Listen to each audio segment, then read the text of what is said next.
अध्यक्ष महोदय, अजून एक महत्त्वाचा विषय इथं मांडतो। आम्ही आमच्या आंदोलनामध्ये पीक विम्याबद्दल बोललो। इथं पण अनेक आमदारांनी पीक विम्याबद्दल चर्चा केली। गेल्या अधिवेशनामध्ये सुद्धा आम्ही सर्वजण मुद्दा मांडत होतो की तुम्ही 4 ट्रिगर जे काढलेत ते कृपा करून काढू नका, त्याची त्या शेतकऱ्याला तिथं मदत होणार नाही।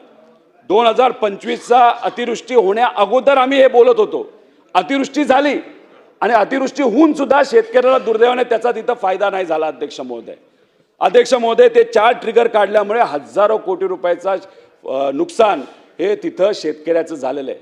म्हणजे फक्त 2025च्या बाबतीत बोलायचं झालं तर आदरणीय मुख्यमंत्री साहेबांनी स्वतः सांगितलं होतं की 17,000 रुपये हेक्टरी शेतकऱ्याला तिथं या पीक विमा कंपनीकडनं अध्यक्ष महोदय मिळणार। आणि त्याचा आकडा आम्ही जेव्हा काढला 16,000 कोटी रुपये शेतकऱ्याला या महाराष्ट्रामध्ये मिळायला पाहिजे होते अतिवृष्टीमुळे झालेल्या नुकसानामुळे। पण जेव्हा आत्ताचा आकडा आम्ही बघतो 1200 कोटीचा अध्यक्ष साहेब तिथं पुढे गेलेला नाही। त्यामुळे हे 4 ट्रिगर काढून उलट शेतकऱ्याचं खूप मोठं नुकसान अध्यक्ष महोदय तिथं झालेलं आहे। त्यामुळे हे 4 ट्रिगर परत एकदा आणावेत।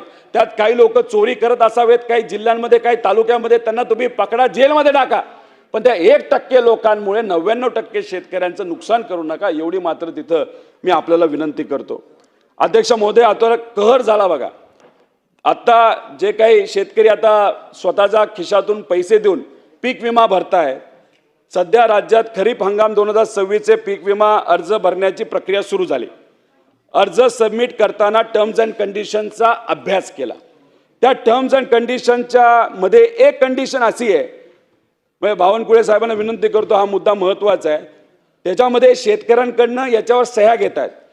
त्याच्यात मी कुठलेही पीक कर्ज किंवा केसीसी म्हणजे किसान क्रेडिट कार्ड घेतलेले नाही आणि तसे जर आढळून आल्यास पीक विम्याचा अर्ज बाद केला जाईल। म्हणजे शेती कशी करायची? कर्ज घ्यायचं नाही का? आणि मग कुठून पैसे येणार?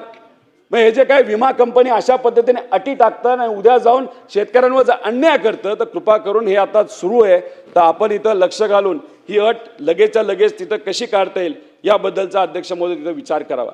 अध्यक्ष महोदय, बीडमध्ये गेलो होतो। 2020ला बीडचा प्रयोग झाला होता। अध्यक्ष महोदय, त्याच्यामध्ये खूप मोठा वाद झाला, पण काही शेतकरी संघटना तिथे लढत आहेत। त्यांनी हायकोर्टामध्ये अपील केलेलं आहे। केंद्र सरकारकडनं सकारात्मक त्यांना उत्तर मिळालंय, पण महाराष्ट्र राज्याकडनं अजूनपर्यंत उत्तर तिथं न दिल्यामुळे 800 कोटी रुपयाचा 2020चा विमा बीडचा तसाच तो प्रलंबित आहे। त्यामुळे या सरकारला कृषी मंत्री साहेबांना मी विनंती करतो की त्या बाबतीत आपण लक्ष घालून लवकरात लवकर तुम्ही रिप्लाय हा हायकोर्टामध्ये तिथं द्यावा, जेणेकरून तिथे असणाऱ्या शेतकऱ्यांना इथं न्याय देता येईल। अध्यक्ष महोदय, आम्ही हे विषय का काढतो कारण का अटी टाकल्यामुळे खूप मोठे शेतकऱ्याचं नुकसान होतं। म्हणजे आता कर्जमाफीच्या बद्दल बोलायचं झालं तर 2017